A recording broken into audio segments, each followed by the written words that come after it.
Chairman. Thank you, Senator. Senator Blackburn. Thank you, Mr. Chairman, and thank you to each of you for taking your time to be here today. Dr. Franks, we're here to talk about free speech, correct? Yes. And we're here to talk about that being a fundamental right guaranteed by the Constitution, correct? Yes. Okay. And the Supreme Court plays an essential role in guaranteeing those constitutional rights, correct? Yes. Okay. Now, I want to talk to you about a tweet that you had in January 2024. The Supreme Court is a death panel. Is that your opinion? In the context of this hearing, I think it is important to emphasize why I am here, which is to talk about my views on the First Amendment. No. That's not what I ask you. Do you think the Supreme Court is a death panel? In the context of the cases that, not for free speech, no, that was not the context of that particular Oh, my goodness. Okay. Well, it appears that you see the Supreme Court as a death panel, and that is some of the same rhetoric that, unfortunately, we continue to hear from some on the left who are trying to villainize justices who are doing their job. And I would like to just ask you, knowing that you have put this out, that the Supreme Court is a death panel, then let me ask you this.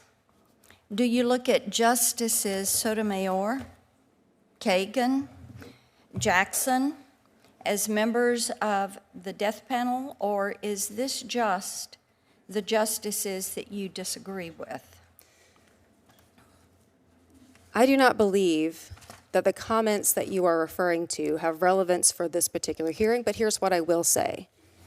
This is an administration that is threatening judges in addition to other people that he disagrees with. So, okay, yes, if your question is, do I defend judges? Am I worried about judges' security? I am. I am worried about this administration essentially threatening those judges. I want to talk with you, Ms. Hemingway, about the State Department's use of the Global Engagement Center to censor news outlets like the Daily Wire and the Federalist. I know that this is something that you have had to deal with. And Daily Wire is located in Tennessee. We're proud of them. We are delighted that they chose to move from California over to Tennessee. And it is my understanding that the Global Engagement Center was created to counter messaging from bad actors, including terrorist groups, but the Biden administration weaponized it to silence conservative groups. And what has the censorship, I call it the censorship industrial complex, what do you think they're trying to hide when it targets outlets like the Federalist and the Daily Wire? Thank you, Senator Blackburn. Yes, our reporter, Margot Cleveland, who's our senior legal writer, uncovered through her reporting facets of the censorship industrial complex and learned that the State Department was one of the federal entities that was engaging with non-governmental organizations and other entities in big tech to market, promote, censorship tools and blacklists, which were then used against my publication, The Federalist, and also the Daily Wire. Publications that are a threat to the reigning orthodoxies are targeted by the censorship industrial complex. They want to exist without people pointing out their lies or the fact that there are really important debates. And so we are suing the State Department for that, and it is ongoing, this support of the censorship industrial complex.